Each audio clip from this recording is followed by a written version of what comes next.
Ethan, you staying late again? Jordan leaned over the cubicle wall, his tie half undone. Yeah, I said, eyes on the screen. Just need to finish this campaign draft before morning, he chuckled. Man, you work too hard. Go home to Mia. She's probably waiting. I smiled faintly. Yeah, she always does. Waved.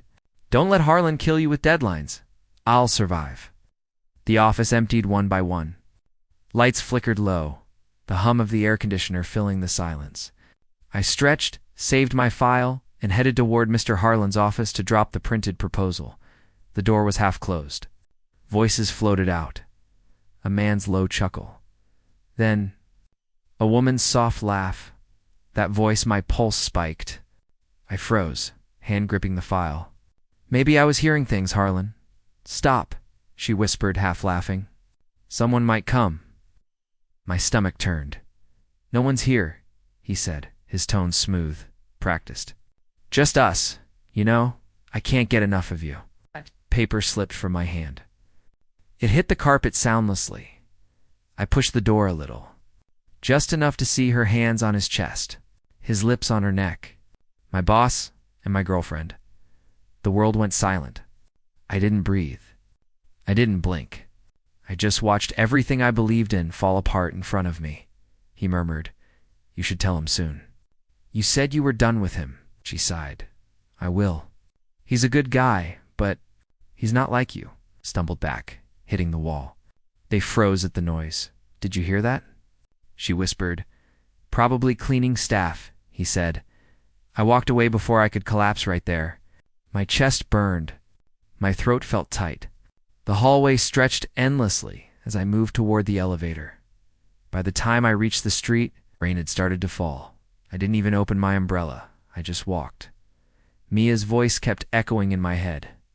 He's a good guy, but he's not like you.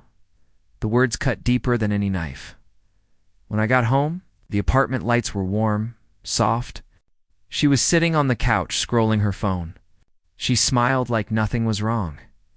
Hey, babe, she said. You're soaked. What happened? I stood there, staring. Her face, familiar, kind, false. Long night, I muttered. Printer jammed. Your office needs new everything. I dropped my bag on the floor. Yeah, maybe a new boss too. She didn't notice the edge in my voice. You hungry? I made pasta. I didn't answer. I went to shower, let the water hide my tears. When I came out, she was humming in the kitchen. I sat down at the table. Mia? She turned. Yeah. How long have we been together? She blinked. Almost 3 years. Why? Just wondering, I said quietly. Feels longer, she smiled. Because we're solid. I forced a nod. Right, solid. She came over, kissed my cheek. You're acting weird.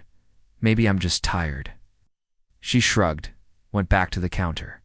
Her phone buzzed on the table. A message flashed before the screen dimmed. Can't stop thinking about earlier. I picked it up, Ethan, she said sharply, turning around. I looked at her. Who's H? Her eyes darted. Work stuff? Work stuff? My voice shook. At 10 at night? Ethan, you're overreacting, am I? I laughed. Because I saw you tonight? In his office? She froze. What? You heard me. Her lips parted. You followed me? I stayed late. I didn't have to follow. You made it easy. For a long second, the only sound was the rain against the window. Then she sighed, voice cold. It just happened, okay? He offered opportunities I couldn't ignore. Opportunities? I said, disbelief curling into anger. So you traded us for a promotion? She folded her arms. You wouldn't understand, Ethan. You play life too safe. Safe, I repeated. I gave you everything I had. I worked so we could build something real. Real doesn't pay bills. My hands trembled. You could have told me. You'd have tried to stop me. I'd have respected the truth. Silence. Then she said quietly, I didn't mean to hurt you. But you did. I stepped back. And now I can't unsee it. Tears filled her eyes, but they didn't move me. She whispered, "So what now?" I swallowed hard. "Now, nothing. I'm done." Shh. She reached for me. Ethan and I stepped away. "Don't." Her voice cracked. "Please. We can fix this." "No," I said. "You broke something that can't be fixed." Grabbed my coat and walked to the door. "Where will you go?" She called out. "I don't know," I said without turning back. "Anywhere that isn't here?" The door shut behind me. The hallway felt colder than outside. I took the stairs, one at a time, each step heavier than the last, by the time I reached the street. The rain had turned into a storm. People ran for cover. I didn't. I kept walking until the lights of our apartment disappeared. My chest ached, my throat burned, but I couldn't cry anymore. I looked up at the sky and whispered, "Why me?" No answer. Just thunder. Somewhere inside, I felt something snap, the part that believed love meant safety. I realized in that moment, everything I was, the loyal boyfriend, the hardworking employee, had died in that office doorway. What came next? I didn't know, but I knew one thing for sure. I'd never be that naive again. "Morning, Ethan," Jordan said as I walked into the office. "Morning," I replied, forcing a smile. My voice felt dry. He frowned. "You look like hell." "Didn't sleep?" "Barely. Late project again?" "Something like that." He studied me. "You sure you're okay?" "I'm fine," I lied, staring at my monitor. "Just need coffee." Laughter broke out near the meeting room.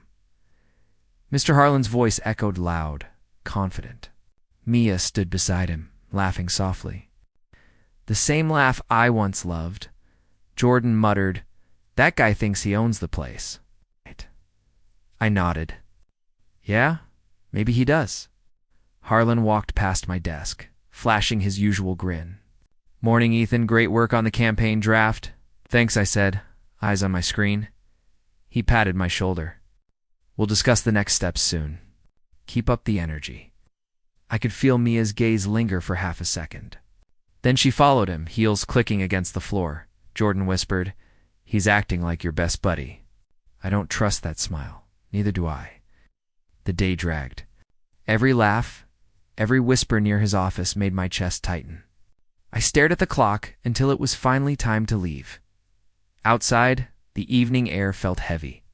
I walked home slowly, trying to stop the thoughts, but they wouldn't shut up. When I opened the door, Mia was cooking. The smell of garlic filled the apartment. "Hey," she said brightly.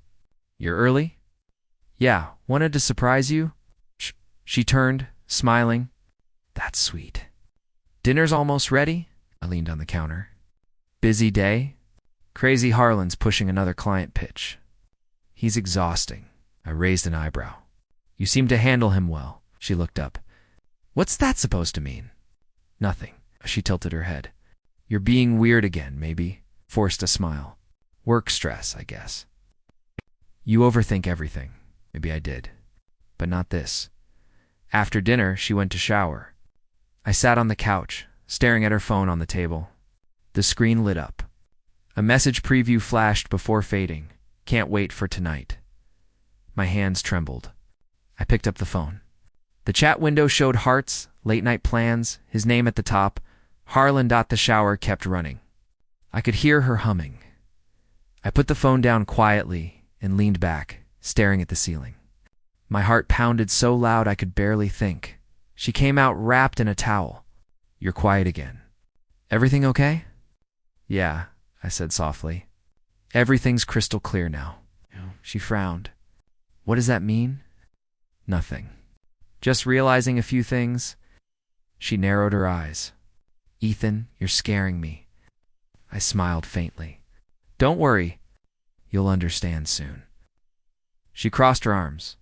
"If this is about work, it's not about work." She hesitated. "Then what?" I shook my head. "Forget it. Let's not fight." Her shoulders relaxed a little. "Good. I hate when you get moody." "Yeah," I murmured. "Me too." We got into bed. She fell asleep fast, breathing slow and steady beside me. I lay awake, staring at the ceiling fan. My mind replayed her words, his touch, their laughter. Every memory now felt poisoned. Part of me wanted to confront her right then, to shout, to break something, to demand why. But I didn't. I watched her sleep. The woman who had looked me in the eyes earlier and lied with a smile, somewhere between anger and heartbreak. I made a choice. If she could pretend. So could I tomorrow? I'd go to work like nothing happened. I'd smile. I'd play dumb, but inside, I'd start preparing. Not for a fight, for a quiet ending. I turned off the lamp and whispered to the darkness. Silence hurts louder than words. The room swallowed my voice, and for the first time, I realized silence could be my weapon too. The ballroom buzzed with chatter, laughter, and fake smiles. Everyone was dressed to impress. I stood near the corner holding a glass I hadn't touched. Ethan. Jordan waved me over. You okay, man? I'm fine, I said, though the words tasted bitter. He frowned. You've been staring at them for 10 minutes. I looked away. I'm just observing. The center of the room, Mr. Harlan lifted his glass. Mia stood beside him, her hand brushing his arm. My stomach twisted. Harlan's voice boomed. 2 new beginnings and bold partnerships. None of this would be possible without the amazing people on my team, especially Mia, whose dedication has been inspiring. Laughter, applause. Mia smiled, but she didn't meet my eyes. Jordan muttered, He's disgusting. Yeah, I whispered, and she's smiling. The rest of the night blurred. I laughed when others did, clapped when expected, but my insides burned. Every toast, every compliment felt like a mockery. When it was finally over, I left without a word. At home, she was already there, kicking off her heels. You left early, she said. I had enough. Enough of what? Of pretending, I said quietly. She froze. What's that supposed to mean? You tell me. Her eyes narrowed. You're still stuck on this, aren't you? I laughed, low and cold. You make it sound like a bad habit. She crossed her arms. I told you it didn't mean anything. Told me nothing, I snapped. You lied. Every day. Every look. Gah. Her tone hardened. It was just work, Ethan. A deal. A connection. I needed him. For what? For my future. She shouted. Not everyone wants to stay average forever. Average? I repeated, my voice trembling. That's what I am to you? You're good, she said, eyes softening for a second. But good doesn't get noticed. You're too safe. I laughed bitterly. So you sold yourself for ambition? She flinched. Don't make it sound ugly. It is ugly. You don't understand what it's like to want more. No, I said, stepping closer. I just wanted us... Her chin lifted. You'll never understand ambition, Ethan. You're too emotional, too small. Something inside me cracked.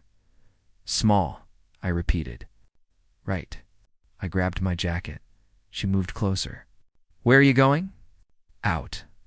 It's past midnight. Then it's the perfect time to leave. Her voice broke. You're running away? No, I said. I'm walking away. There's a difference. Tears filled her eyes. Please don't do this. I can fix it.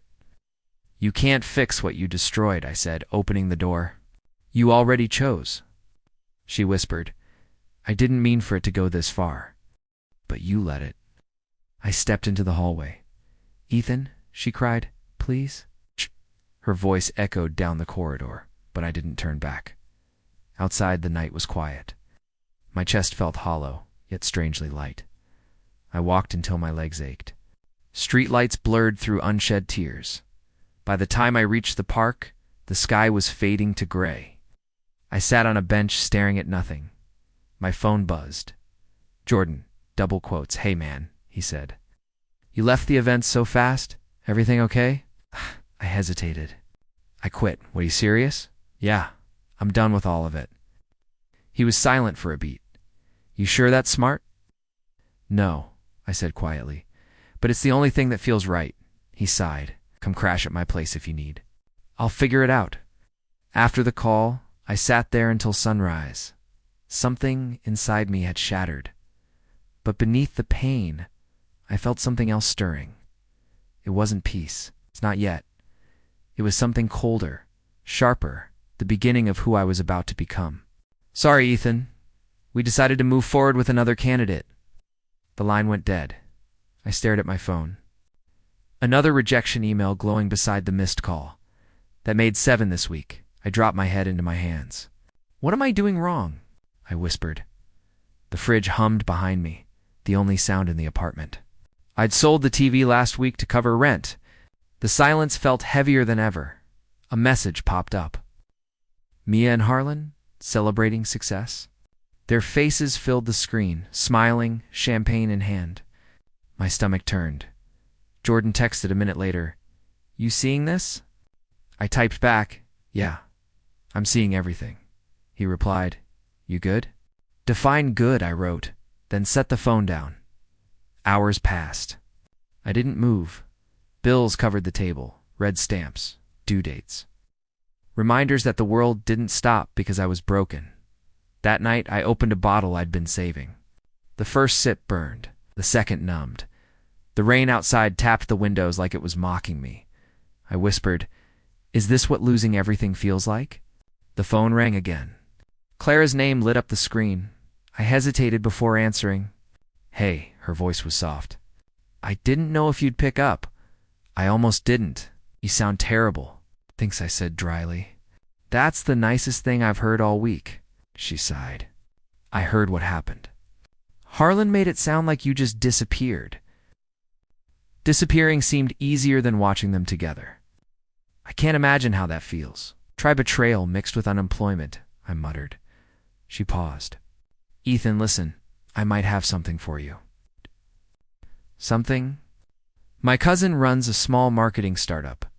They need a freelancer for campaign design. It's not much, but I'll take it. She chuckled softly. "You didn't even hear the pay. I don't care. I just need something to do." "Right," she said. "I'll tell her you're in. Send me your email." "Thanks, Clara." "Really?" "Don't thank me yet. It's a small gig. But it could be a start." After the call, I stared at the phone a long time. A start. I couldn't remember the last time someone said that word to me without pity. The next morning, I opened my laptop. My hands shook as I began designing again. The rust was real. Every line felt wrong, every color off. But I kept going. By nightfall, I'd finished the mock-up. Clara texted. She loved it. They want another one next week.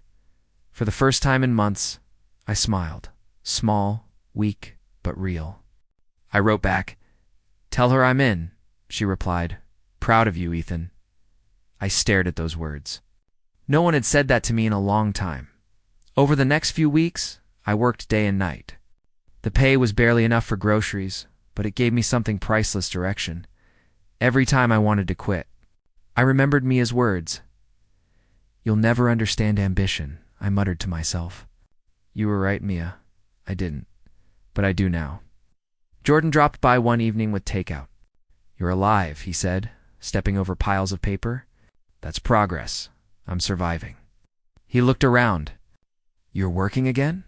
"Freelance," I said. "Clara helped," he grinned. "Ah, the HR angel.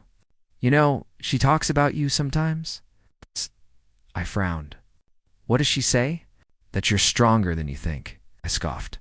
"She's being nice." He shrugged. Maybe she sees something you don't." I leaned back.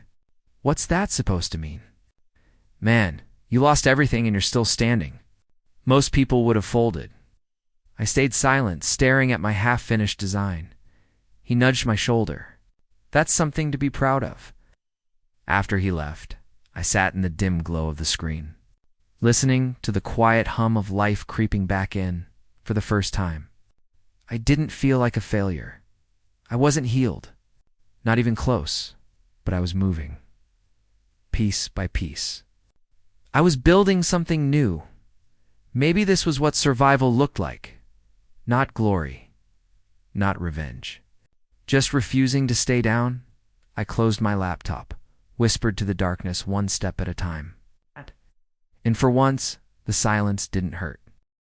Mr. Reed, the presentation was brilliant, the client said, shaking my hand. You've got the sharpest pitch I've heard all year. Thank you, I replied, keeping my smile professional. Compliments didn't warm me anymore. They were currency.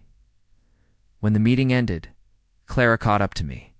You didn't even flinch when they questioned the numbers, she said, half smiling.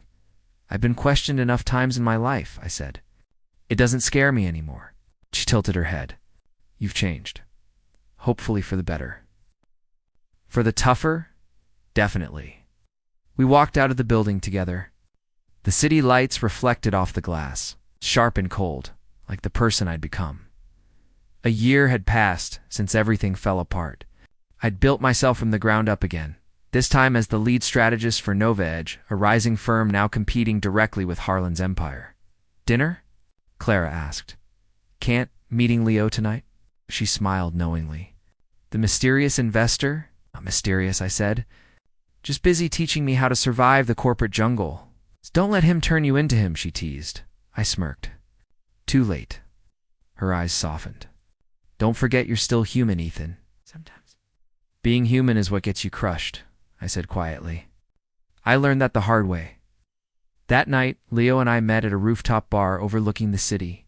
He was older, silver-haired, confident in that effortless way successful men are. You nailed the pitch, he said as soon as I sat down. They'll sign by Monday. I hope so. He chuckled.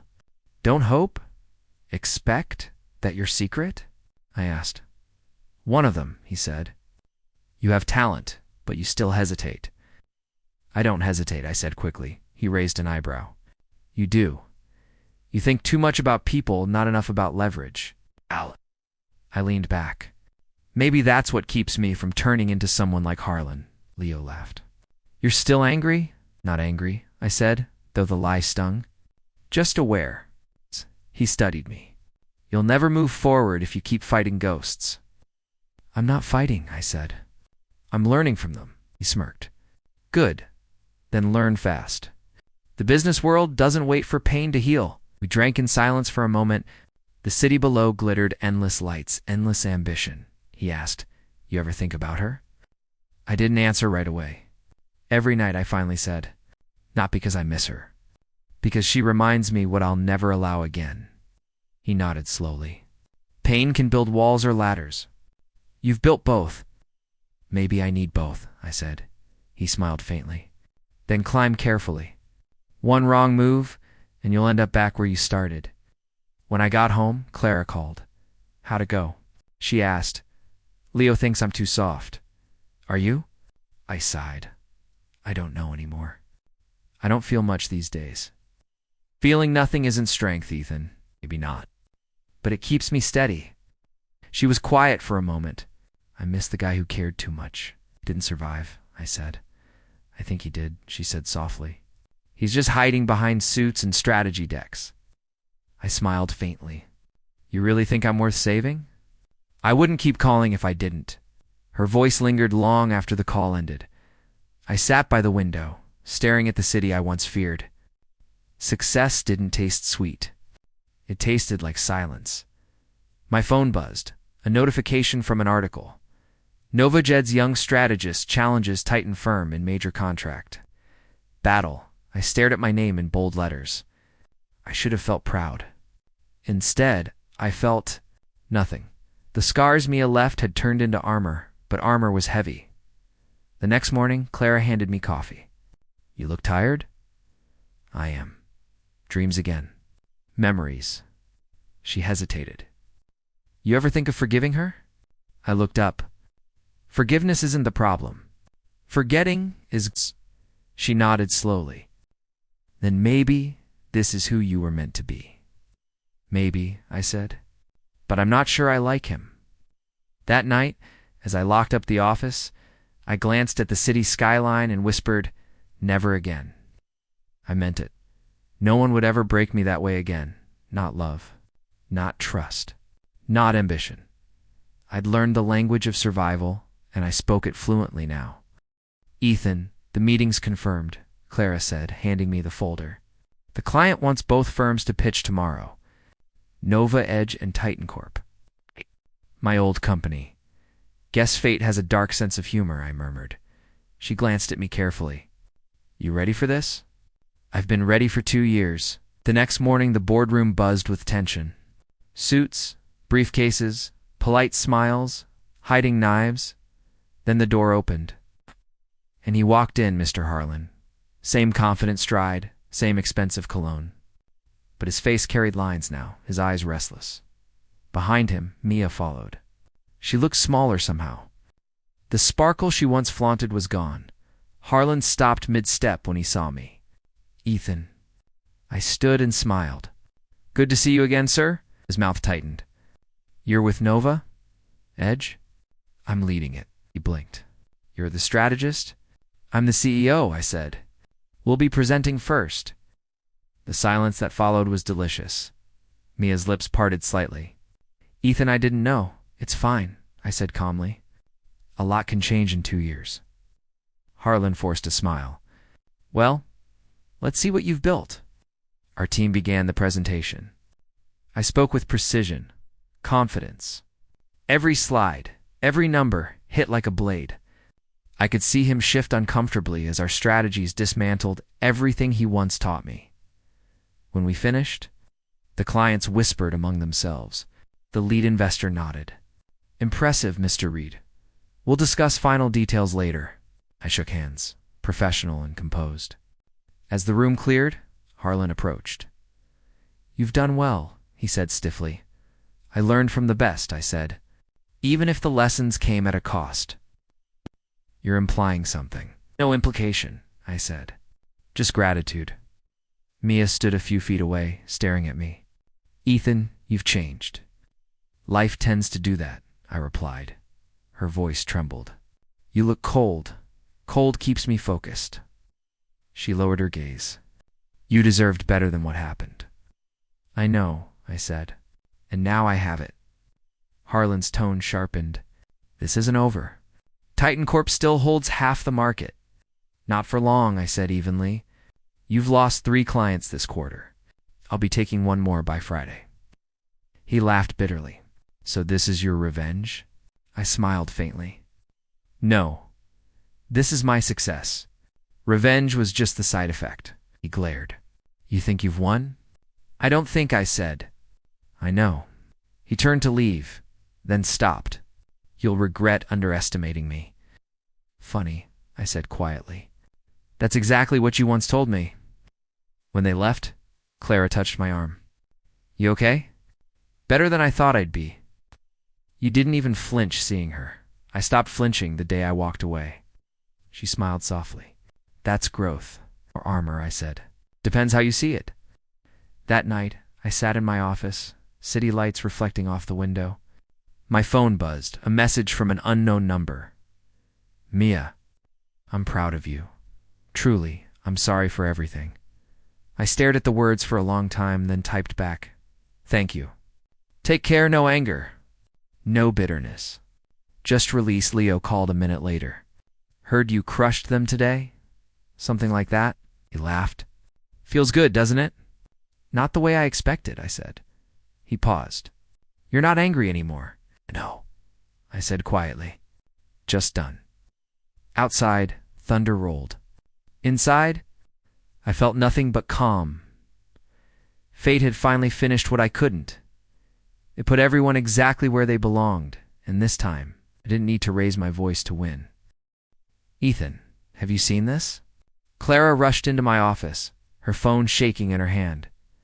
I looked up from my laptop. What now? She handed me the screen. Titan Corp CEO accused of fraudulent contracts. A photo of Harlan filled the headline. His confident smile looked forced now. I leaned back. So it finally begins? You knew? She asked. I heard whispers, I said. Didn't think they'd surface this fast? She sat across from me. There's a journalist, Evelyn Shaw. She's digging deep. They say she's got proof of fake reports, bribed auditors, even a private fund tied to client money. Good, I said quietly. About time someone did. Clara studied me. You're not surprised. I've seen how he works. The lies were bound to catch up eventually. Do you think he'll go to prison? I shrugged. Karma doesn't always use bars, She gave a half smile. That's cold. Just honest. Later that day, my inbox filled with messages. Former coworkers, investors, even journalists wanted statements. I ignored them all. Leo called in the evening. It's everywhere, Ethan. Titan Corp's collapsing. Clients are leaving in waves. I know. You could go public, say something, take credit for exposing him. Didn't expose him, I said. Truth did, Leo chuckled. You really believe that? I believe everything rots when it's built on lies. He laughed softly. Remind me never to cross you. Don't give me a reason. After the call, I scrolled through the headlines. Evelyn's name appeared again and again, each article sharper than the last. I almost admired her. She didn't know it, but she was my silent ally. Days passed. Harlan's empire crumbled piece by piece. Board members resigned. Clients vanished. The once polished king of the firm started drowning in his own arrogance. Mia's name popped up next. Executive resigns amid scandal. The photo showed her leaving the building, head low. Surrounded by flashing cameras, I stared at the screen for a long time. My phone buzzed. An unknown number. Ethan. It's me, a voice said softly. Mia. She exhaled shakily. I didn't know who else to call. You shouldn't have called at all. I had no part in this mess, she said quickly. I didn't know what he was doing. You knew what kind of man he was. Her voice cracked. I thought I could handle it. And now, I can't even walk into a cafe without whispers. Everyone looks at me like I'm filth. I said nothing. Do you hate me that much? She asked. I sighed. No. Hate takes energy. I ran out of that a long time ago. I never meant for it to end like this. It ended the moment you chose him. Silence. Then she whispered, he's losing everything. He's drinking, yelling at everyone. He's not the man I thought he was. He never was. Her voice trembled. Ethan, are you happy now? I closed my eyes. No, just lighter. She didn't reply. The line went dead. I sat there for a long while, listening to the hum of the city through the window. Later, Clara came in with coffee. Rough night, just phone calls from the past. She smiled softly. You heard about Harlan? Everyone has. He deserves it, she said. But you don't look satisfied. I'm not, I said honestly. I didn't want revenge. I wanted peace, and now. I think I'm getting there. She leaned against my desk. You know, Evelyn's piece credits anonymous insiders for confirming the evidence. You sure you weren't one of them? I smirked. Anonymous sounds about right, she laughed. You're impossible. Maybe, I said, staring out the window. But sometimes silence makes the loudest statement. The sun dipped below the skyline. Golden light spilling across the office. Harlan's empire was falling, and for once I didn't need to lift a finger. It was a quiet morning. Gray skies, soft wind, the kind of calm that made the city feel almost human. I stepped out of the building, phone in hand, scrolling through schedules. Clara had just messaged, client lunch at 1. Don't forget to eat before then. I smiled faintly. She worried too much. Then I saw her. A small coffee cart across the street, white canopy, steam rising from metal pitchers. The woman behind it looked up, and the world stopped. Mia, for a second. Neither of us moved. The noise of the city faded into nothing. She blinked, almost like she couldn't believe it was me. Then she looked down quickly, pretending to fix the lid of a cup. My chest tightened. I could have kept walking. I should have. But my feet had their own plan. I crossed the street slowly, every step heavier than the last. Morning, I said. Her hands trembled as she adjusted the stack of cups. Hi. The scent of roasted beans mixed with the faint perfume I remembered. Time had worn her down, tired eyes, pale skin, but still traces of the woman I once knew. I nodded toward the sign. You run this? Yeah, she said softly. Started a few months ago. Trying to stay busy. Good name, I said, pointing to the board. Second Chance Coffee. She smiled faintly. I thought it sounded hopeful. It does. Awkward silence settled between us, filled only by the hiss of the espresso machine. What'll you have? She asked quietly. Black. No sugar. She nodded. You never liked sweet things. I chuckled. Guess I haven't changed that much. She handed me the cup, fingers brushing mine, cold against warm. For a moment I saw a flicker of regret in her eyes. You look different, she said. Success changes people, I replied. Or pain does, she murmured. Maybe both. She hesitated. I saw the news. About your company? You really made it. I did. That's good. You deserved it, did I? I asked, looking at her. She swallowed hard. More than I ever did? The wind tugged at her hair. She looked fragile, smaller than I remembered, like a version of herself that life had chipped away piece by piece. I sipped the coffee. It's good. Thanks, she whispered. I roast the beans myself now. It's honest work. I nodded. Honest is good. She hesitated. Ethan, I never got to say you don't have to. I do, she insisted, voice cracking. I ruined everything. You loved me, and I'm Mia, I said softly. Some things don't need fixing. They just need to end. Tears welled in her eyes. I'm sorry, I know. She looked down. I wish I could go back. I don't, I said. If I did, I wouldn't have become who I am now. Her lip trembled. Do you hate me? No, I said quietly. Hate fades. It always does. I reached into my wallet and handed her a bill far more than the coffee cost. Ethan, that's too much. I smiled faintly. We all start somewhere. Her eyes filled. You really moved on. I had to. She nodded, wiping her cheek. I'm glad you found peace. Peace, I repeated. Yeah, something like that. I turned to leave, the warmth of the cup fading in my hand. Behind me, her voice broke the silence. Thank you for not looking at me like everyone else does. I stopped for a second. You're welcome, I said, without turning around. When I reached the other side of the street, I glanced back. She was serving another customer, smiling through tears. I took one last sip.